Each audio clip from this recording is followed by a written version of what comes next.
Carl, première chose, j'aimerais faire l'entrevue avec toi, puis après, te garder 5 minutes, parce que je veux te parler de 2 dossiers. Là, Valérie, est-ce que, bon, fait que moi je comprends que c'est sur les hypothèques légales de façon générale, là, c'est quelque Oui, chose sur lequel j'ai beaucoup de connaissances sur le sujet, fait que je me suis pas préparé en tant que tel, mais je sais pas si tu avais des trucs sur lesquels tu voulais toucher, des questions préalables que tu voulais discuter avec moi, ou si c'était première, juste... première chose, Carl, ça va être comme si on jasait, puis que je te Ben, disais, qu'est-ce que t'en penses, puis blabla, comme les web radios un peu. ouais. Puis, l'autre chose, c'est qu'on peut couper au montage si on décide que, tu sais, ça, j'aime pas ça, puis tout OK. ça. Fait que ça. Troisième chose, ben, après ça, Bernadette peut te partager que vous pouvez en partager de votre côté avec LJT à votre discrétion. OK. Mais nous autres, c'est Bernadette qui s'occupe de mettre des bouts, etc., etc. OK. Maître Michel, merci d'être avec moi ce matin. Ben, ça me fait plaisir. Merci de me Donc, recevoir. Donc, Maître Carl Michel, peux-tu juste nous dire ton expertise un petit peu en copropriété, puis depuis combien de temps tu pratiques pour les services en copropriété et tout? Alors, de mon côté, ça fait maintenant presque 10 ans. C'est ma 10e année que je pratique en matière de copropriété. J'ai fait mon stage chez Papineau Avocat avec Yves Papineau que plusieurs des auditeurs et des administrateurs connaissent. Nous avons fait le saut chez LJT Avocat tous ensemble en 2021 ou 2020, début 2020 si je ne me trompe pas. Et je suis associé chez LJT depuis 2024. On pratique toujours en droit de la copropriété. Je siège avec toi, Valérie, sur le conseil d'administration du RGCQ chapitre de Montréal.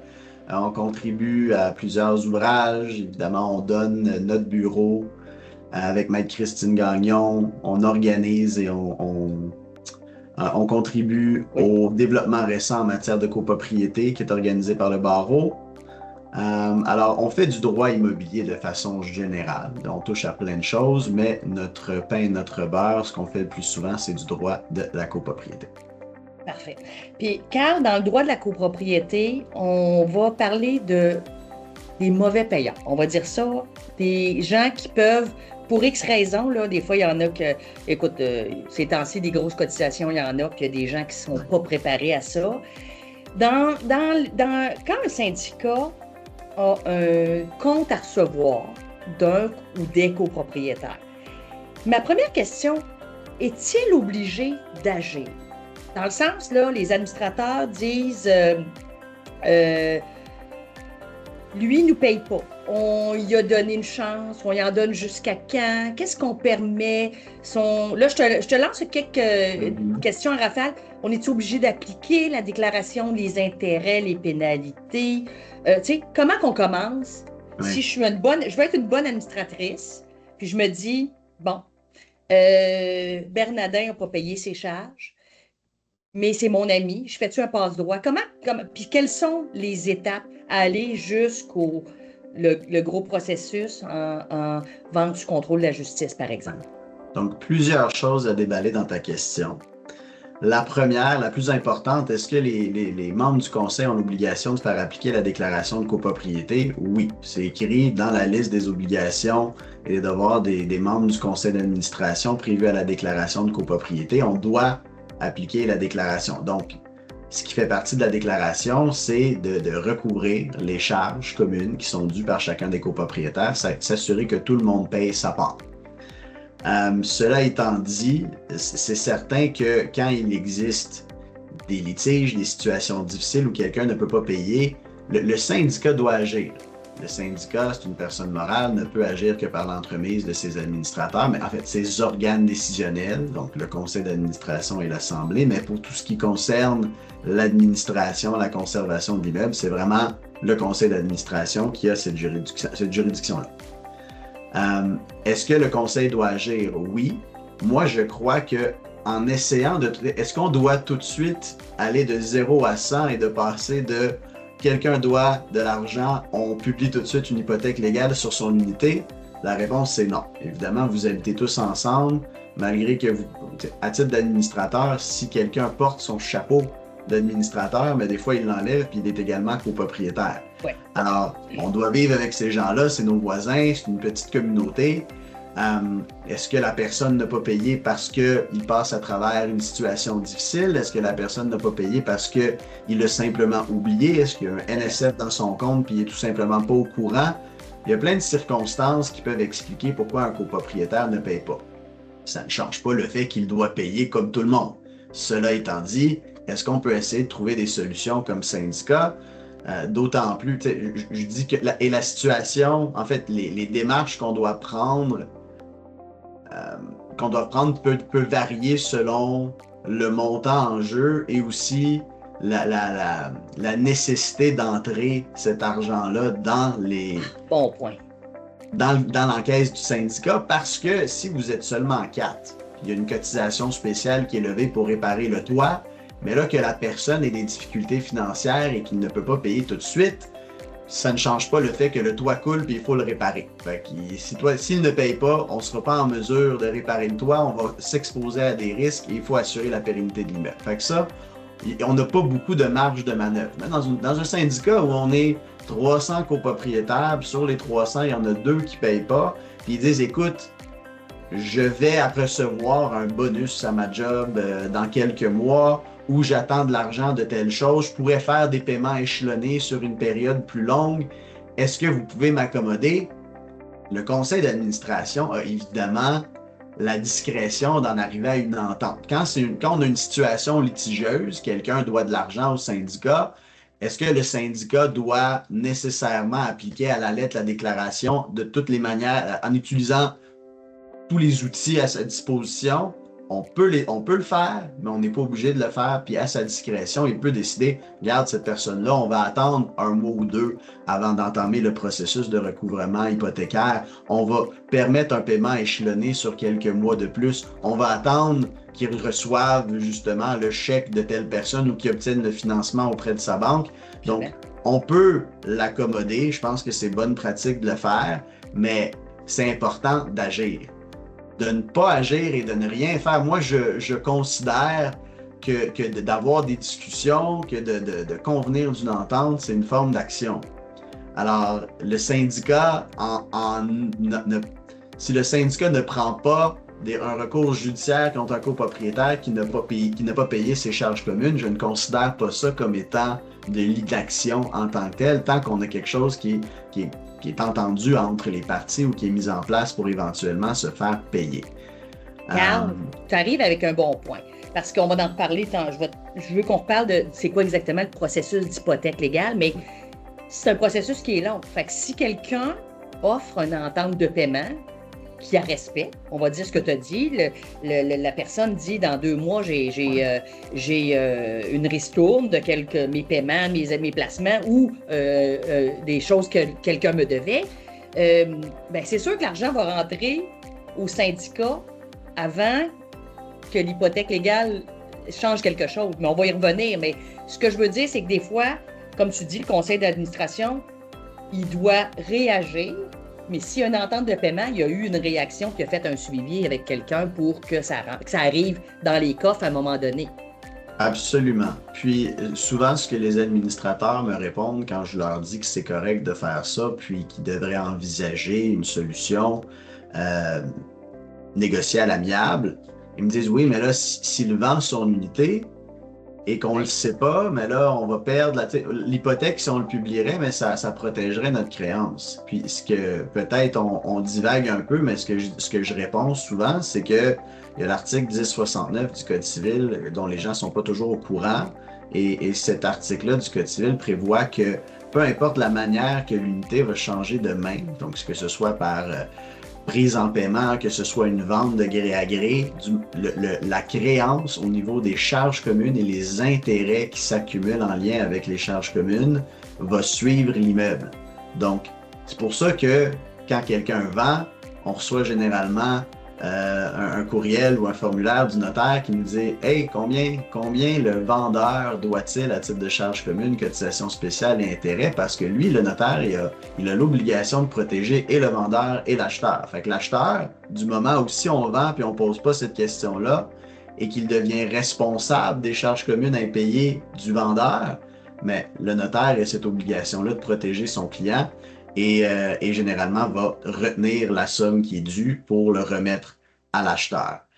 Et pour le syndicat, si le notaire ne le fait pas, mais on a quand même la possibilité d'inscrire l'hypothèque éventuellement lorsqu'il se retrouvera, lorsque l'immeuble sera la propriété de l'autre, du nouveau propriétaire. Fait que là, on a dit, le conseil d'administration, il remarque que quelqu'un doit de l'argent, il a pris entente, puis ça s'échelonne sur 6 versements, peu importe, qu'est-ce qu'ils sont capables de tolérer. Puis comme on s'est dit, mieux vaut rentrer un petit montant chaque mois que 0 si on a besoin d'argent, etc.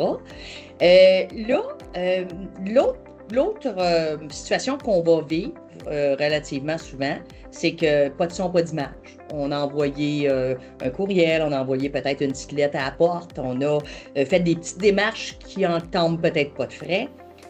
Qu'est-ce que c'est que le syndicat doit faire comme action pour protéger la somme et s'assurer d'être dans les bonnes étapes de récupérer cet argent-là? Ça veut dire que moi, je suis un administrateur, j'appelle Carl Michel, puis je dis, mon copropriétaire 302, il n'a pas payé, puis je veux déposer une hypothèque légale à matin. Est-ce que tu vas me dire, Madame Couture, avez-vous envoyé une lettre? Faut-tu que le syndicat fasse une certaine action avant d'embarquer dans la grosse affaire?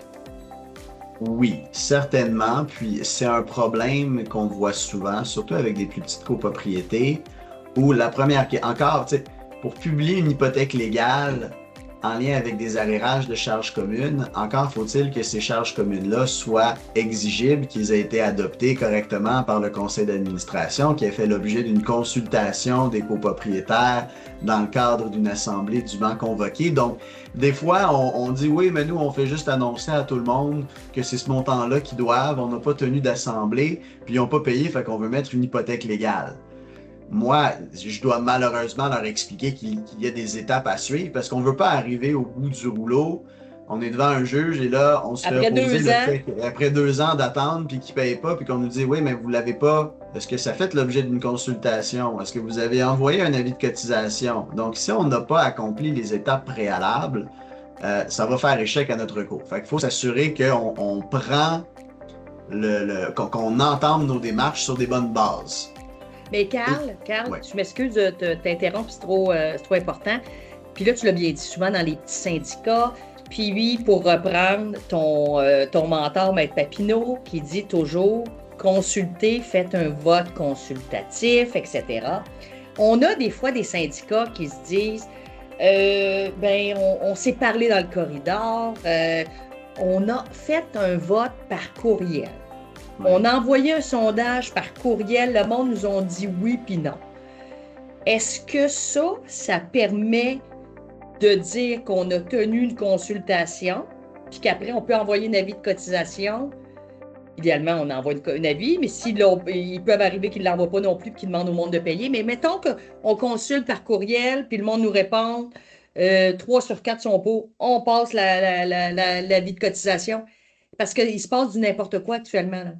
Oui, mais malheureusement, non, parce que ce n'est pas une assemblée des copropriétaires.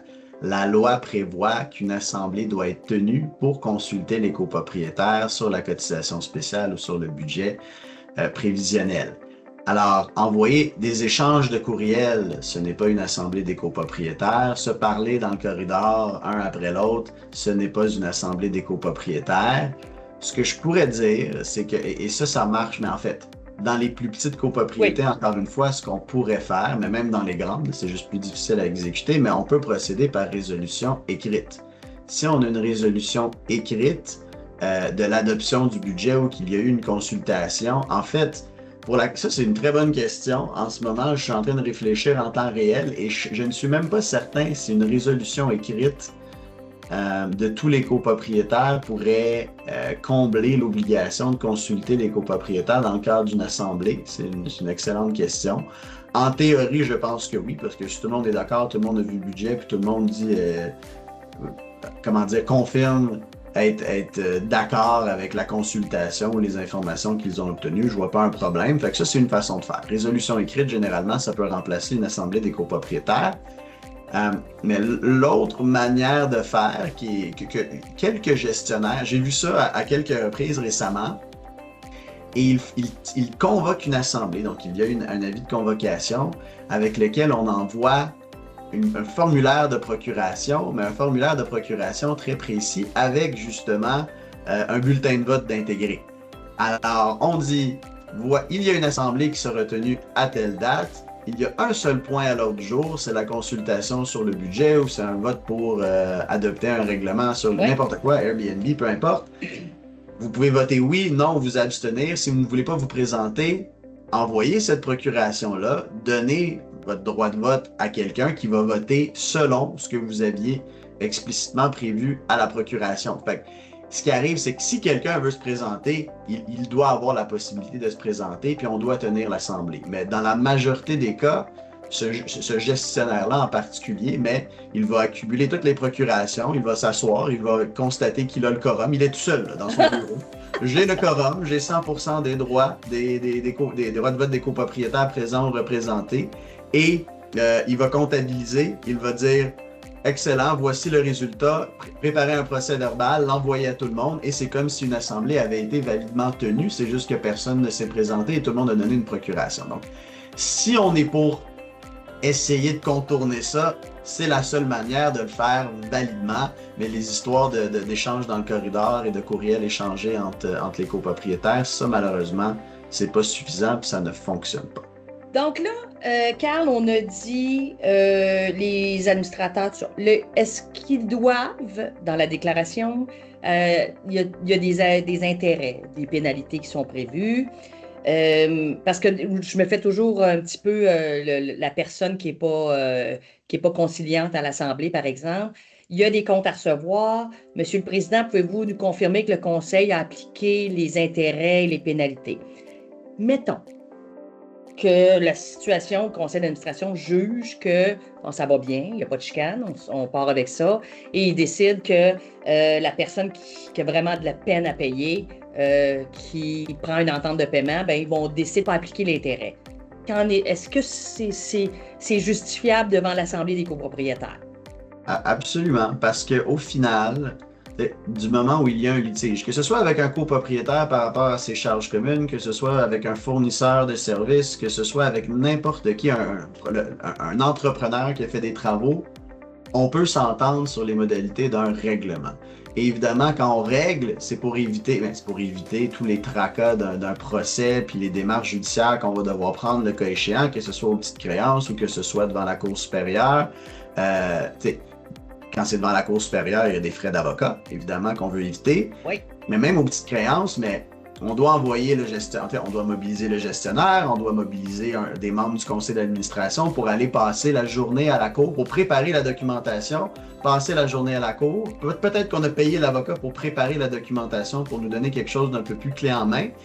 Et quand on va arriver, on est en train de s'obstiner pour 300-400$ d'intérêts qui n'ont pas été payés. Est-ce que, si le conseil est extrêmement motivé, est-ce qu'ils peuvent aller essayer de récupérer ces montants-là? Absolument.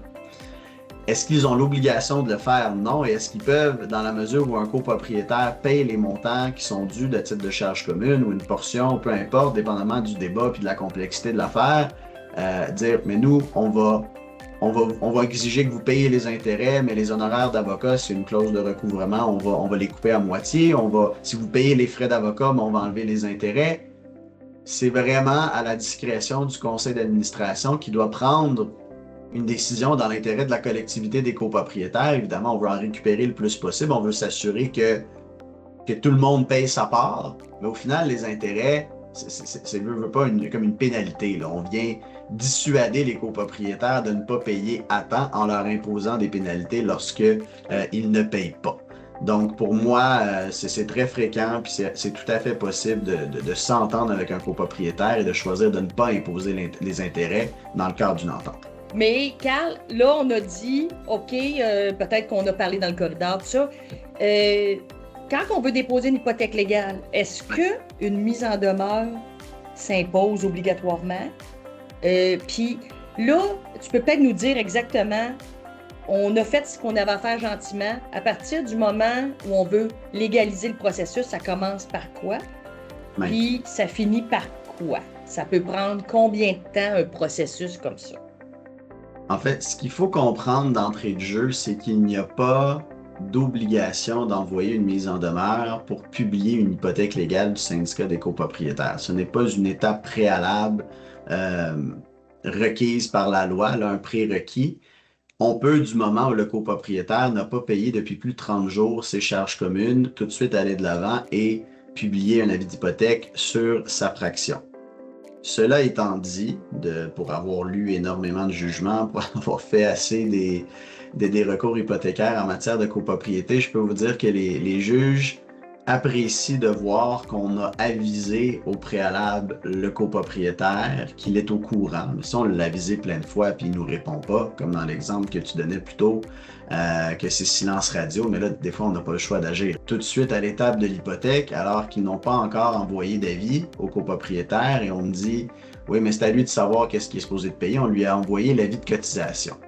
Il y a rien, ça ne vous coûte rien d'envoyer un petit rappel. Hey, monsieur tel, vous n'avez pas payé vos charges communes depuis une période X. On vous demanderait de payer en temps opportun, sinon nous allons devoir remettre le dossier à notre service juridique. Là, qui peut écrire ça, Carl? Qui peut écrire ça? Un gestionnaire, un administrateur, un avocat seulement, un notaire? Gestionnaire, de la manière que je viens de le formuler, qui n'est pas une mise en demeure, où on ne dit pas si vous ne payez pas, nous allons prendre procéder avec l'hypothèque légale. Procéder avec l'hypothèque légale ou prendre des procédures judiciaires. Ça, c'est une mise en demeure, ça serait plutôt réservé à l'avocat. Mais de dire, écoutez, si vous ne payez pas, on va remettre le dossier entre les mains de notre service juridique, ça, absolument.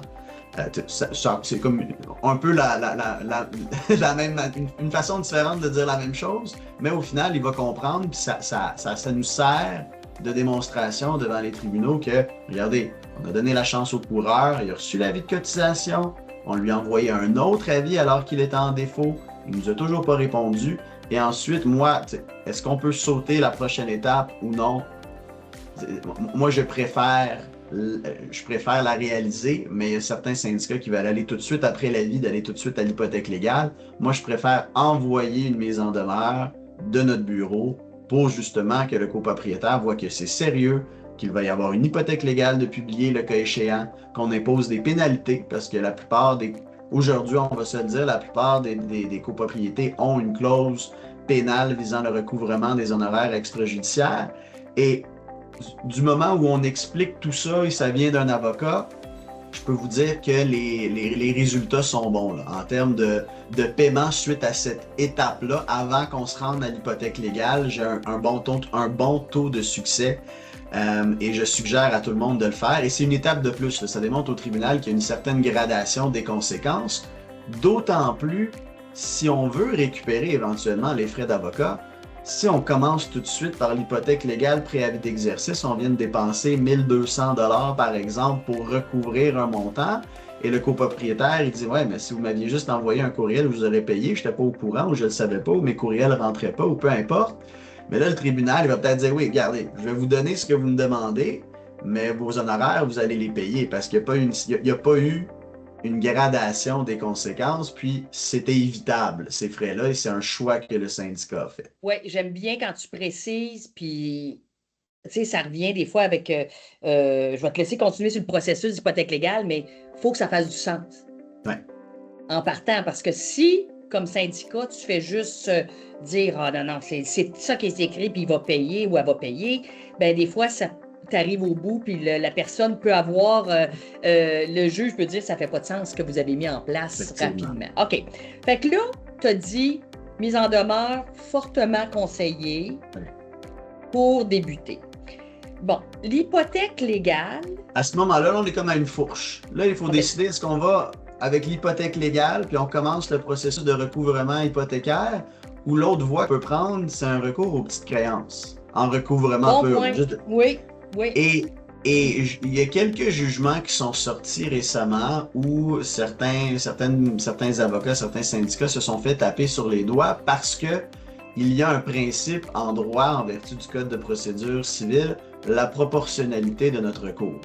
Et Si vous avez des charges communes de 70 par mois, puis ça fait 3 mois que le copropriétaire n'a pas payé. Je comprends que c'est topique, mon affaire, là, qu'il n'y en a pas beaucoup Ça n'existe plus, Carl. Ça n'existe plus, que c'est ça. Ou même, on va dire 150 ou 200 par mois, puis on est rendu avec une dette de 600 Il faut se poser la question, est-ce qu'on va dépenser, parce que le coût d'une hypothèque légale, publication, tout ça, 600 à 800 dépendamment des bureaux. Est-ce qu'on va dépenser 600 à 800 pour récupérer 600 de charges communes qui sont impayées? Et est-ce qu'il faut penser aussi, est-ce que c'est juste une cotisation spéciale que le copropriétaire n'a pas payé, mais continue de payer ses charges communes mensuelles? Fait que là, la dette est un peu comme cristallisée. Dans le fond, elle ne continuera pas d'augmenter à part les intérêts qui s'encourent dessus, mais ça dépend des circonstances parce que dans certains cas, on peut se dire, bon, c'est 500 par mois, par exemple, les charges communes. Pour cette unité-là, ça fait 3 mois qu'il n'a pas payé. On décide, nous autres, on préfère aller aux petites créances. Mais là, le temps puis là, on va parler du processus, c'est combien de temps que ça prend, le processus hypothécaire. Mais même aux petites créances, avant de voir l'intérieur d'une salle de cours, des fois, c'est plus de 2 ans. Donc là, si on fait 24 fois 500, à un moment donné, si ça continue puis ça fait longtemps, on peut dépasser le seuil des petites créances. Puis là, si on est rendu à l'étape de présenter notre recours devant un juge, on est au procès, et que là, il nous doit 18 000, mais on ne pourra pas réclamer plus que 15 000 parce qu'on est dans le forum de la division des petites créances et le seuil est fixé à 15 000. Fait qu'il faut réfléchir à tout ça, mais parfois, comme je disais tout à l'heure, il y a des avocats qui se sont fait taper sur les doigts parce qu'on a pris un recours qui n'était pas proportionnel au montant qui était en jeu.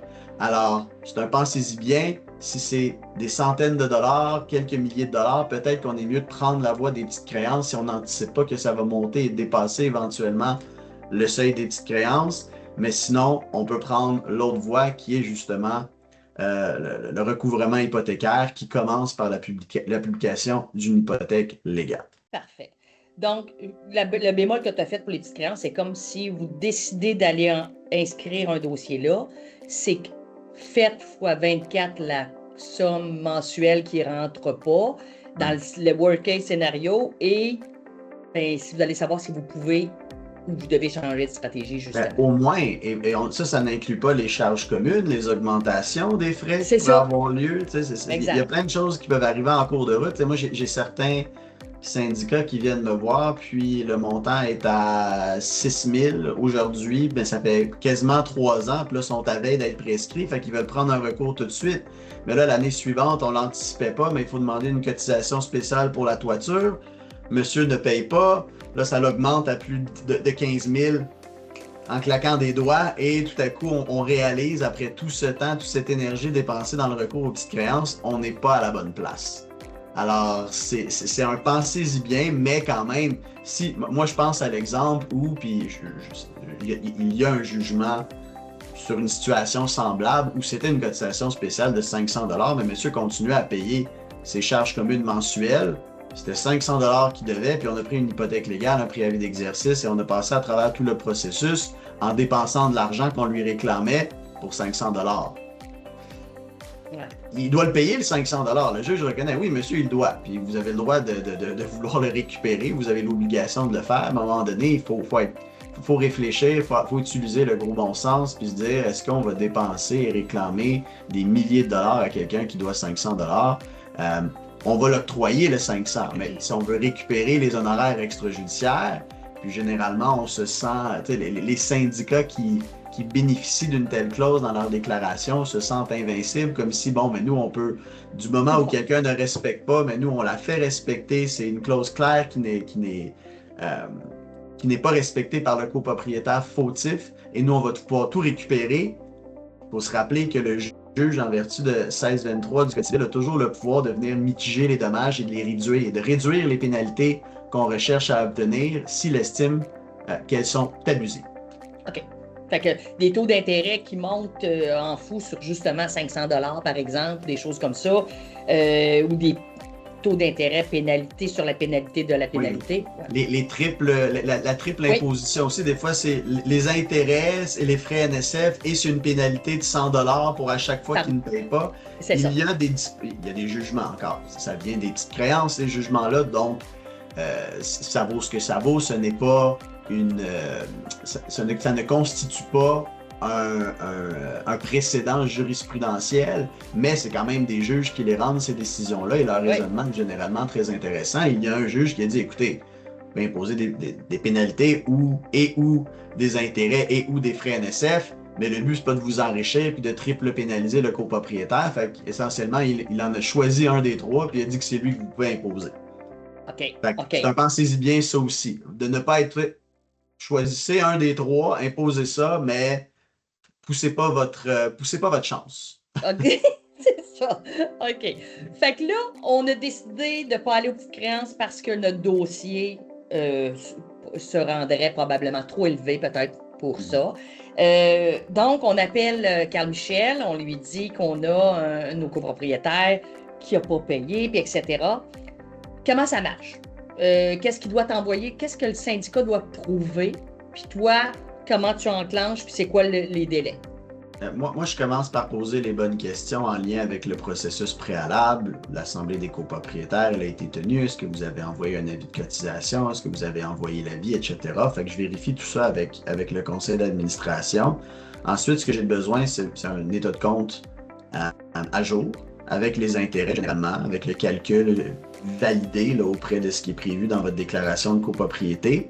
Et moi, à partir de ces informations-là, je suis en mesure de préparer l'avis d'hypothèque légale. L'avis d'hypothèque légale va couvrir non seulement les frais, les charges communes et les intérêts qui sont dus au moment de la publication ou du moment qu'on va la signer, mais aussi toutes les charges communes pour l'année financière en cours et pour les 2 années suivantes. Parce que, évidemment, comme on vient d'en parler, là, la dette continue de s'accumuler pendant ce temps-là. Alors, des fois, c'est pas facile, mais il faut essayer d'anticiper. Est-ce qu'on prévoit qu'il va y avoir une augmentation au niveau des charges communes? Est-ce que par les années passées, il y en a eu? Est-ce qu'on suit l'inflation? Est-ce que l'année prochaine, à cause qu'on vient de recevoir pour la première fois notre étude du fonds de prévoyance, ça va augmenter de façon significative? Fait qu'il faut réfléchir. Est-ce qu'il va y avoir une augmentation significative et est-ce qu'on s'attend à ce qu'il y ait des cotisations spéciales qui soient levées pour peu importe la raison? Est-ce qu'on a reçu un rapport d'un ingénieur qui nous dit qu'il y a des déficiences ou des problèmes avec l'immeuble qui vont devoir être adressés? Et il faut le prévoir justement dans l'année financière en cours ou dans les 2 années financières à suivre pour que la garantie qu'on obtient en vertu de l'hypothèque légale couvre un montant suffisamment élevé pour qu'on puisse... parce que si rendu au procès, on a commencé puis il devait 5-6 000, mais là finalement il en doit 30, mais on veut s'assurer que le 30 est couvert par l'hypothèque puis qu'on a une garantie sur ce 30 000 $-là. Parce que, on se rappelle, l'hypothèque légale, c'est une garantie. Il y a des hypothèques conventionnelles et des hypothèques légales. Une hypothèque conventionnelle, c'est comme lorsqu'on va à la banque pour acheter une maison, puis ils nous octroient une hypothèque, mais on s'entend. Vous nous prêtez l'argent, on vous octroie une hypothèque sur notre maison, c'est conventionnel, c'est prévu, tout le monde est d'accord. L'hypothèque légale, il y a quelques circonstances où le législateur prévoit la possibilité pour un créancier d'inscrire une hypothèque légale. C'est dans le cas d'un jugement. Si on obtient un jugement à la cour, mais le montant de ce jugement-là peut faire l'objet d'une hypothèque légale sur un immeuble. L'hypothèque légale de la construction, pour les intervenants à la construction, les fournisseurs, si on a dénoncé le contrat au préalable au propriétaire, mais on va pouvoir inscrire un montant pour la valeur ajoutée à l'immeuble qu'on a apporté par l'entremise de nos biens ou de nos travaux. Et le syndicat des copropriétaires aussi, où le législateur a jugé qu'on devait donner les outils au syndicat pour pouvoir recouvrir ce montant-là, sans que le copropriétaire soit d'accord. Du moment où il est 30 jours en retard, le syndicat a le droit de publier l'avis d'hypothèque. Et l'importance de ça, c'est que la seule source, ou généralement la seule source de revenus du syndicat, mais c'est les charges communes. C'est la contribution des copropriétaires aux charges communes. Donc, s'il n'est pas capable de recouvrir, si on ne lui donne pas les outils pour les recouvrir, ça peut avoir un impact majeur sur justement la pérennité de l'immeuble, l'administration et ainsi de suite. Donc, au niveau de l'hypothèque légale, c'est pas mal tout ce en termes d'informations qu'on doit recueillir, là, ça ressemble à ça, je te dirais. OK. Puis pour le copropriétaire, quand on est à cette étape-là, qu'est-ce que ça fait? Est-ce que ça avise son banquier ou c'est seulement déposé au registre foncier?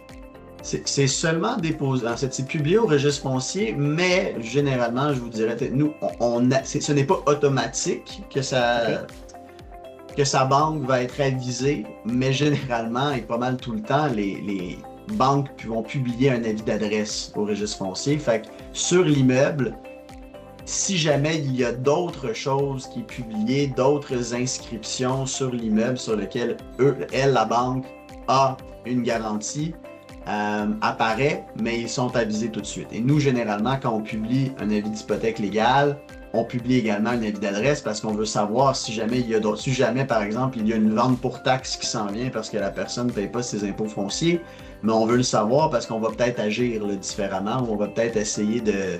Si on avait une entente de paiement, mais peut-être qu'on va... ça va allumer une petite lumière dans notre tête que peut-être qu'on ne recevra pas l'argent en fin de compte. Là. Moins certain, mais il y a quand même, premièrement, c'est un processus très important parce qu'on a déposé quelque chose. OK. Fait que là, si notre copropriétaire paye pas, on a quoi comme délai, comme syndicat, pour aller à la seconde étape?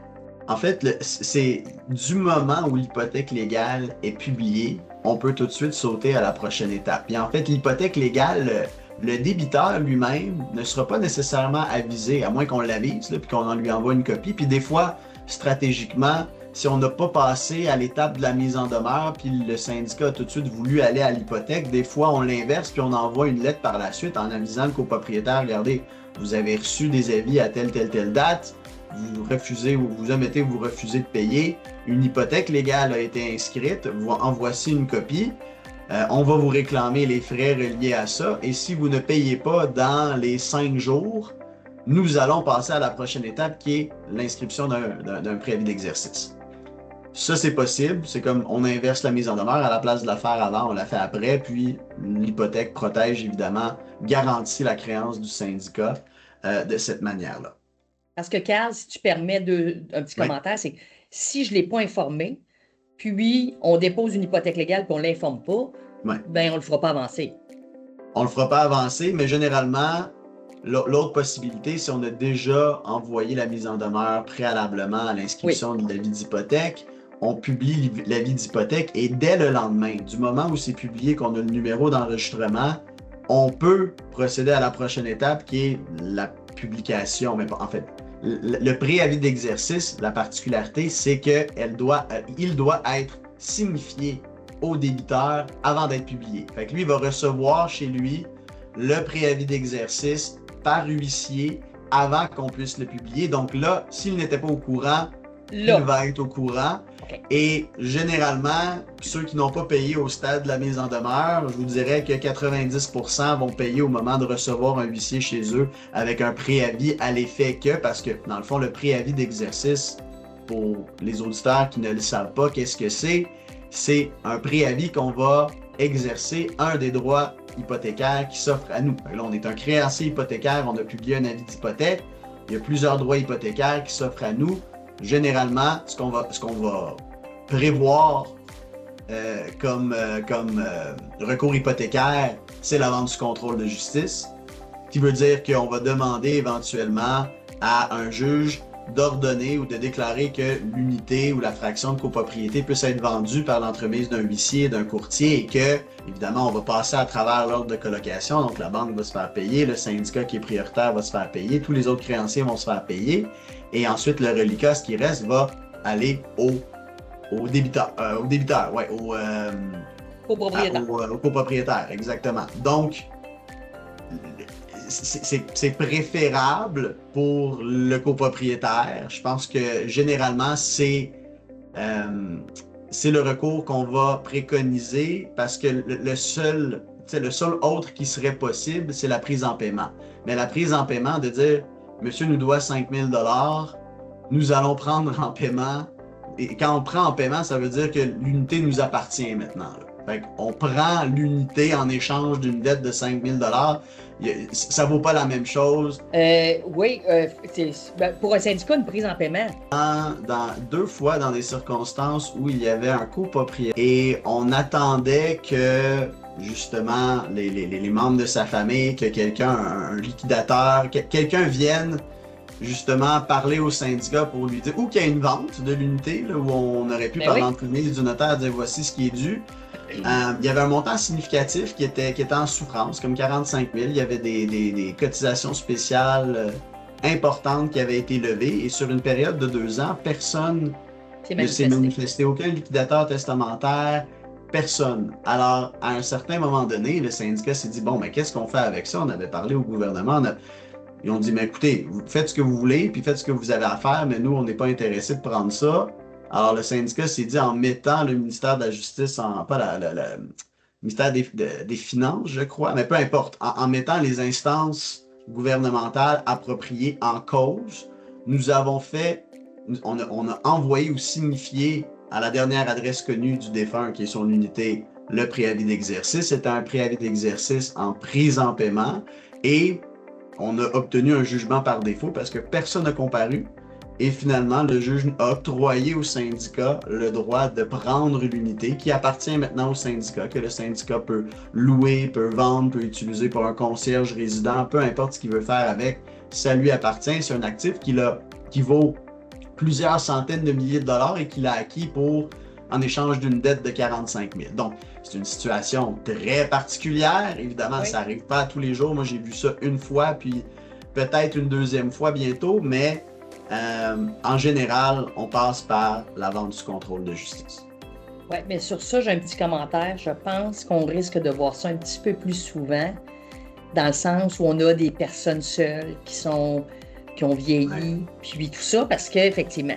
Mais mon autre question, je sais que je vais te faire éclaircir pour être sûr que tout le monde a bien compris, mais tu m'as parlé de succession, c'est important, parce que le syndicat devient inquiet. Puis dans plusieurs pourcentages, je dirais peut-être 50%, ils connaissent leurs gens, ils savent qu'il n'y a pas beaucoup de personnes qui viennent le voir, tout ça. Et dès le moment que les frais commencent à s'accumuler sans être payés, ça les inquiète, tout ça. À quel moment ils devraient contacter un avocat? Est-ce qu'ils attendent 6 mois? Est-ce qu'ils attendent 8 mois? S'il n'y a pas de notaire qui est rentré en contact avec le syndicat, qu'est-ce que tu suggères quand ils n'ont pas de nouvelles de... Écoute, ça dépend, c'est une question de circonstance. Est-ce qu'on connaît bien les membres de la famille ou non? Est-ce qu'on a contact avec eux? Est-ce que c'est possible de les rejoindre ou de les retrouver? Ça va avoir un impact sur le temps qu'on serait prêt à attendre. Mais évidemment, moi je pense que quelques mois, généralement, juste des gens qui sont bien organisés, ça leur prend quelques mois souvent pour organiser la succession. Fait que ça se fait pas en claquant des doigts, là. Non. Je pense que si on est en contact avec quelqu'un, puis on le sait que ça progresse, tant c'est un peu comme tout à l'heure quand on parlait de essayer de s'entendre avec un copropriétaire qui passe à travers un moment difficile, mais c'est le même principe, c'est regardez, vous êtes en train d'organiser vos affaires, ça va prendre quelques mois, vous allez passer chez le notaire à tel moment, vous allez justement organiser, peut-être qu'ils s'entendent, peut-être qu'il y a un conflit ou un litige en lien avec le liquidateur de la succession. Alors, tout ça peut avoir un impact. Peut-être ce que le syndicat peut faire après quelques mois, c'est de contacter un avocat, publier une hypothèque légale, comme ça la créance elle est protégée. Protection, là, genre. Exact, sans nécessairement passer à la prochaine étape qui est la vente du contrôle de justice, parce qu'on le sait que l'intention de la succession, c'est évidemment de vendre l'unité, fait qu'on veut s'assurer de protéger notre créance. Évidemment, puis il y en a certains qui vont dire oui, mais si on a besoin de cet argent-là, mettons on est une petite copropriété, puis on est juste 3, puis le toit coule, comme dans l'exemple de tout à l'heure. Oui. Même si vous allez de l'avant avec votre recours en vente du contrôle de justice, vous n'allez pas nécessairement être en mesure, avant que vous voyez l'intérieur d'une salle de cours, ça va être longtemps aussi. Et vous allez dépenser des frais d'avocat. Est-ce que vous allez tous pouvoir les récupérer? Ça reste à voir. Il y a toutes les modalités au niveau de la clause pénale qu'on a déjà discuté, mais ça ne va pas arriver plus vite à cause que vous aviez fait ça. Il y a certaines circonstances exceptionnelles qui justifieraient d'aller chercher une ordonnance de sauvegarde qui forcerait un copropriétaire à payer une cotisation spéciale ou les charges communes mensuelles jusqu'au moment où on arrive à procès et qu'on a un débat sur tout ce qui s'est passé antérieurement. Ça, c'est possible, mais on voit ça. Moi, j'ai obtenu ça 1 ou 2 fois, mais c'était vraiment dans des plus petites copropriétés où c'était 3 ou 4 personnes. On devait faire des travaux majeurs. Un des copropriétaires refusait de payer et là, on est privé de 1/4 ou de 33% des entrées de fonds du syndicat qu'on a besoin pour payer les entrepreneurs, pour payer les assurances, pour payer tout ce qui concerne l'administration et la conservation de l'immeuble. Fait que les juges, dans ce cas-là où ça ne peut pas fonctionner si cette personne-là ne paye pas et les autres copropriétaires ne peuvent pas financièrement mettre de l'argent dans le syndicat pour avancer ça aux copropriétaires fautifs. Alors là, on impose, on octroie une ordonnance de sauvegarde où on ordonne aux copropriétaires concernés de payer soit le montant spécifiquement de la cotisation et ou les charges communes entre le moment où on obtient ce jugement-là et le procès au fond. Donc, le copropriétaire doit dire « je suis pas d'accord », mais le syndicat l'oblige à payer malgré son désaccord le temps que ça soit débattu. Ouais. Et ça, c'est assez exceptionnel comme recours. C'est pas quelque chose qu'on voit souvent, mais des fois, c'est absolument nécessaire. Mais Carl, peux-tu nous dire, mettons que y a un copropriétaire qui n'a pas payé, 6 mois plus tard, le syndicat te contacte et te disent « Maître Michel, on veut déposer une hypothèque légale ». Là, l'hypothèque légale est déposée. On peut déjà rapidement, on va dire légalement, on a attendu 1 mois après ça, lui envoyer comme quoi qu'on avait déposé une hypothèque légale. Pas de son, pas d'image. Rapidement, donc quelques trentaines de jours après, on s'en va en préavis d'exercice là-dessus. Ça peut être 2 jours après, ça peut être le même jour si on veut, là, mais oui, effectivement. Puis après ça, le préavis d'exercice, lui, on attend combien de temps avant de pouvoir passer à l'autre étape qui est la vente du contrôle de la justice? Fait que le préavis d'exercice, on doit attendre, il y a un délai prévu de 60 jours. Donc, le débiteur, du moment où il reçoit le préavis d'exercice, va avoir 60 jours pour soit payer la créance, le montant qui est dû, ou pour délaisser son immeuble et dire au syndicat, mais allez-y, vendez mon unité. Ce que j'ai jamais vu en pratique, là, c'est pas quelque chose qui arrive même pas souvent, là, pas du tout, mais pas du tout. Du moment où ce délai de 60 jours-là va expirer, là, on peut, comme tu viens de dire, instituer des procédures judiciaires en vente sous contrôle de justice, ou selon, ça peut être en prise en paiement aussi, là, mais selon le recours hypothécaire qui était désigné dans notre préavis d'exercice. Fait que c'est important. Si on a indiqué dans le préavis d'exercice qu'on faisait une vente sous contrôle de justice, on ne peut pas ensuite dire mais on veut prendre un recours en prise en paiement. Il faut vraiment suivre le recours qu'on a choisi dans le préavis d'exercice et l'exécuter sous forme de procédure judiciaire par la suite, là. OK. Puis là, on a fait la procédure de vente sous contrôle de la justice. Combien de temps ça prend? Parce que, tu sais, là, le syndicat paye les honoraires de l'avocat. Il continue, c'est pas payé, tout ça. Fait que ça représente quoi avant que ce soit devant un juge puis qu'ils disent oui, on vous permet de vendre, Maître Michel, avec le huissier, etc. Encore là, il y a comme 2 possibilités. Parce que si on prend l'exemple de la personne qui ne répond jamais, silence radio, ne s'occupe pas de ses affaires, qu'on envoie le préavis d'exercice, pas de nouvelles non plus, on envoie finalement la procédure judiciaire. On lui fait signifier la procédure judiciaire. Il a 15 jours. Ça, c'est pas juste pour les ventes sous contrôle de justice, là. Toute demande en justice, on a, à part en familial, il y a des règles spéciales, mais généralement, on a 15 jours pour répondre à la signation. Donc, le débiteur, le défendeur dans ce cas-ci, ou son avocat doit répondre et dire « Je suis l'avocat de monsieur tel, nous allons contester la demande et on est dans le portrait. » là. Ou monsieur lui-même doit répondre et envoyer une communication à l'avocat et à la cour en disant « Nous sommes présents, nous allons contester, on va collaborer avec l'autre partie pour établir un échéancier pour les prochaines étapes et ainsi de suite. » Si tu ne fais pas Si tu ne fais pas ça, si tu ne produis aucune réponse à l'assignation, si tu ne comparais pas au dossier dans les 15 jours, le syndicat peut demander que le dossier soit inscrit pour jugement par défaut.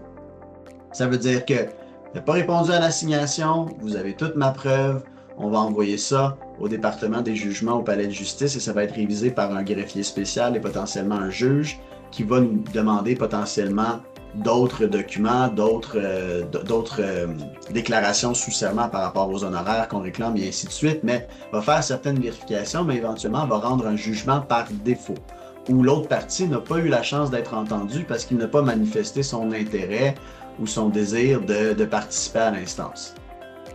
Dans ces cas-là, on parle de 5, 6, des fois 7, mais c'est environ 6 mois pour que ça se retrouve, parce qu'une pile, là, les greffiers, ils passent à travers leur pile, puis ça leur prend du temps, mais dans un délai de 5 à 6 mois, une fois qu'on a inscrit par défaut, généralement, on va être en communication avec le greffier, il va peut-être nous envoyer un avis de dossier incomplet, on va lui remettre les documents qui manquent, les informations qui manquent, on va mettre à jour la créance, parce que, évidemment, Oui. entre le moment où on a inscrit puis le moment où il va rendre le jugement, ça continue de s'accumuler. Alors, dans ces circonstances-là, on peut procéder quand même assez rapidement, puis en 6 mois, on peut avoir un jugement. Sinon, s'il répond à l'assignation, il y a un avocat, il conteste.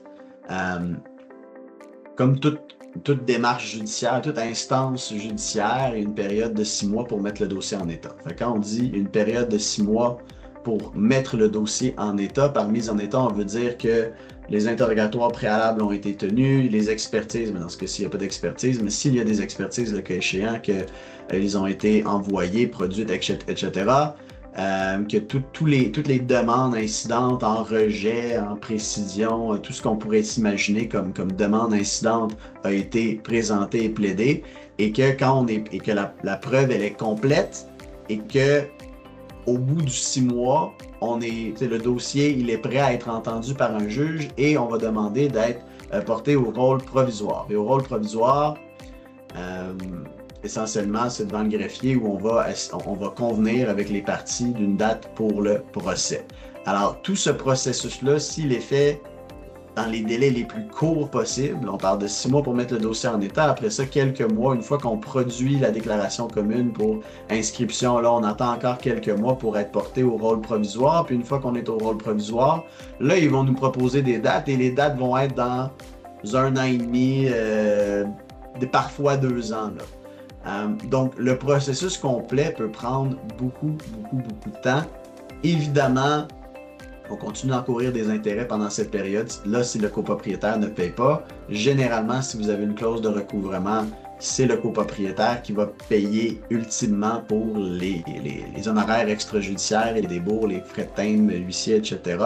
Mais on ne peut rien y faire, à moins qu'il y ait un cas d'urgence où on doit forcer, comme j'ai expliqué tout à l'heure, par voie d'ordonnance de sauvegarde, le copropriétaire à payer entre-temps. On va devoir attendre.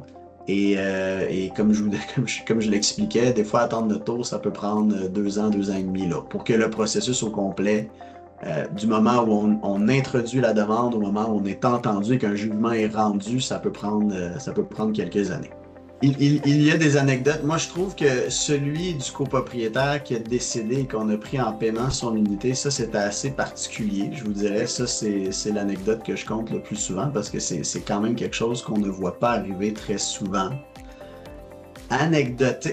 Je vous dirais que c'est assez, en matière de recouvrement, c'est assez standard. Des fois, c'est les personnages avec qui on doit dealer qui sont particuliers, mais le recours en soi suit toujours les différentes étapes qu'on vient d'expliquer, là, et dans la mesure où vous avez une clause de recouvrement des honoraires extrajudiciaires, on est en mesure de mettre, ça c'est un outil exceptionnel pour le syndicat parce que d'aviser le copropriétaire au stade de la mise en demeure que si on doit aller de l'avant, on va non seulement vous réclamer les frais que vous nous devez, mais on va vous réclamer tous les frais de notre avocat. Et voici la clause claire qui est publiée au registre foncier dans la déclaration de copropriété parce que ça fait partie de la constitutive. On ne peut pas y déroger, là, ça doit être publié. Voici la clause. Alors, je vous dirais que 90% des cas, se règle. On se rend jamais, c'est très, très rare. Les cas de vente sous contrôle de justice que je suis allé plaider devant le tribunal en disant, je peux compter ça sur une main, là. Puis on en fait beaucoup. Fait que, des fois, il y a des personnages des gens, puis je ne veux pas nommer de nom, puis je veux pas... C'est les traits de caractère des gens qui ne comprennent pas, puis qui se représentent eux-mêmes, et que ça colore beaucoup les dossiers. Et on se retrouve devant le juge, et là, il y a beaucoup d'explications. C'est triste parce que ça finit souvent par augmenter les frais, parce que nous, écoutez, du moment où on produit notre demande en justice, on pourrait plaider ça le lendemain, puis il n'y a rien qui va changer, puis tout est déjà prêt, là. On n'a pas besoin de l'interroger, on n'a pas besoin... Mais des fois, eux, ils nous mettent les bâtons dans les roues en présentant des demandes incidentes, en rejet, en ci ou ça, que nous, on doit aller contester, on dépense de l'argent, et finalement, on leur réclame en bout de ligne. Alors, c'est ça qui est un peu triste, je vous dirais, lorsqu'ils ne comprennent pas puis ils ne prennent pas la peine de consulter un avocat. Il y en a qui se retrouvent avec des grosses factures à la fin et de plus en plus, que ce soit en matière de cannabis, que ce soit en matière de Airbnb, lorsqu'on impose des pénalités, lorsque le syndicat prend action et réclame ses honoraires extrajudiciaires aux copropriétaires fautifs, les tribunaux sont de plus en plus enclins à donner le montant complet et de se dire, écoutez, la personne savait ce qu'elle faisait, elle a choisi de ne pas payer, elle a traîné ça pendant 2 ans, elle a fait encourir des frais au syndicat additionnels qui n'avaient pas à être encourus en présentant des demandes qui étaient un peu farfelues et par conséquent, ce n'est pas aux autres copropriétaires qui, eux, payent leurs frais et qui respectent la déclaration de copropriété d'assumer ces dépenses-là pour la personne qui refuse et qui non seulement qui refuse, mais qui traîne ça pendant d'autant plus longtemps. Carl, première chose, d'après moi, t'es le seul qui a remporté un jugement pour le Airbnb avec le montant le plus élevé. Corrige-moi si je... Airbnb, oui, mais ça, oui. Effectivement, il y a le dossier en 2023, c'est un immeuble à Griffintown, puis une dame qui a dû payer au-dessus de 100 000 $ à titre de pénalité, frais d'avocat et intérêts. Donc ça, c'est un jugement que j'aime bien envoyer, surtout quand les gens font du Airbnb. Voici un exemple de ce qui pourrait vous arriver. Généralement, Généralement, ça arrête. Oui, ça arrête. Mais il y a aussi Philippe Gagnon. Oui, à l'île d'Anjou.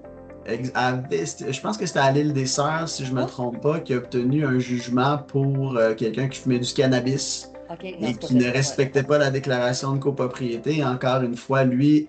ce copropriétaire-là a dû payer un montant encore plus élevé, je pense de 115 ou 120 000 $ en pénalité, intérêts et en honoraires d'avocat. Donc, c'est un pensez-y bien, quand on veut ne pas respecter la déclaration, c'est clair qu'on ne la respecte pas, qu'on le sait, qu'on a été avisé. En matière de charges communes, des fois, il y a des nuances de gris dans le sens où parfois... ils vont prétendre tout de suite. Il y a des choses en tant qu'avocat qu'on apprend plus tard parfois, mais vous n'avez pas envoyé finalement l'avis de cotisation, l'assemblée par laquelle vous aviez fait la consultation des copropriétaires n'a pas été convoquée dans les délais prévus à la déclaration de copropriété, fait qu'elle serait nulle et non. Il y a toutes sortes d'arguments qui peuvent être mis de l'avant pour essayer de dire que le montant que vous demandez n'est pas exigible. Donc là, ils contestent et c'est là où on conseille fortement au syndicat de laisser un peu d'honoraires sur la table, d'essayer, surtout s'il y a vraiment un argument à faire valoir, c'est qu'il faut trouver un terrain d'entente. On ne veut pas continuer à dépenser parce qu'ultimement, les copropriétaires vont les payer les frais d'avocat jusqu'à temps qu'on arrive au bout. Alors, il faut arrêter l'hémorragie à un certain point, surtout s'il y a vraiment un argument à faire valoir en défense. C'est pour ça que c'est toujours un cas d'espèce, mais les dossiers, là, écoute, je dois en avoir fait des centaines et des centaines et ça se ressemble énormément d'un à l'autre et généralement, les gens règlent avant. Si c'est pas au moment de l'envoi de la mise en demeure, c'est au moment du préavis d'exercice. Et voilà. Ça se règle-tu, Carl, parce que tu leur amènes des éclaircissements des fois, parce que justement, ils disent, ouais, mais là, ils font des travaux, puis ils n'ont pas présenté 3 soumissions, puis blabla. Ben, tu dis, ils n'ont pas nécessairement le droit ils n'ont pas à faire ça. Ouais. Toi, t'arrives-tu des fois que à force que tu as discuté avec un copropriétaire, tu dis OK, c'est beau, je vais envoyer le paiement. Parfois, oui, mais souvent, parce que moi, je lui explique, mais je lui dis, je vous conseille fortement de consulter un avocat parce que voici les conséquences possibles. Moi, je suis d'avis, puis je fais ça depuis longtemps, que vous n'avez pas le droit d'exiger qu'il y ait eu 3 soumissions. Évidemment, est-ce qu'on aimerait que le conseil d'administration agisse avec diligence et obtienne plusieurs soumissions avant d'entreprendre des travaux? Des fois, le temps l'empêche. Des fois, c'est des travaux extrêmement spécialisés pour lesquels il n'y a pas 1001 personnes ou entreprises qui peuvent réaliser ces travaux-là. Alors, l'administration relève de la compétence du conseil d'administration. Tu ne peux pas te faire et ça, il y a de la jurisprudence long comme le bras qui le dit, là. Les copropriétaires ne peuvent pas se faire justice à eux-mêmes en refusant de payer leurs charges communes. Ils doivent payer. S'ils veulent payer sous protêt, ils peuvent payer sous protêt. Mais ils ne peuvent pas prétendre qu'à cause que vous ne faites pas telle affaire que je veux, à cause que j'ai demandé les documents du registre et vous ne me les avez pas remis, je ne vous paye pas tant que je les reçois. Deux recours complètement différents. Si tu veux tes documents qui font partie du registre et tu y as droit, prends un recours, réclame tes honoraires, fais tout ce que tu veux. Mais tu ne peux pas te faire justice à toi-même dans ces circonstances-là. Fait que oui, pour répondre à ta question, oui, souvent ça se règle parce que je leur parle, mais souvent, je te dirais ça se règle parce que ils voient que c'est rendu sérieux. Là, ils reçoivent un document par huissier avec une en-tête qui dit signé par 2 avocats, signé par un avocat, attesté par un autre, qui leur dit qu'ils ont 60 jours pour libérer leur unité ou pour payer, sinon on va le vendre sous contrôle de justice. Généralement, ça, c'est le coup de massue. Oui, je te dirais que c'est ça. Parce que s'ils ne le font pas à ce moment-là, c'est soit parce qu'ils n'ont. C'est malheureux, puis j'ai beaucoup d'empathie pour les gens qui sont dans des situations difficiles, mais soit qu'ils ne l'ont tout simplement pas l'argent et ne sont pas en mesure de l'avoir, ou soit qu'ils sont complètement désintéressés puis on n'a pas le choix de passer à la prochaine étape. Et c'est pour ça que quand ça se rend au stade de la vente du contrôle de justice, 95% du temps, on procède par inscription par défaut. Ma dernière question, Carl, quand on parle de vente du contrôle de la justice, puis un créancier, est-ce que ça arrive que lui, peu importe ce qu'il fait en arrière avec son client, qui mette l'argent et qui dit, regarde, on passe ça, on passe on passe le râteau, si tu veux. Ça arrive qu'il désintéresse le syndicat, effectivement. Il dit, bon, moi, je suis une créance de quelques centaines de milliers de dollars, puis le syndicat, toi, t'en as une de 5 000. Regarde, moi, je vais te payer le 5 000, je vais ajouter ça sur le mien, puis je vais m'arranger avec mon débiteur. Là. Fait que oui, effectivement, c'est quelque chose qui arrive assez souvent aussi. Là.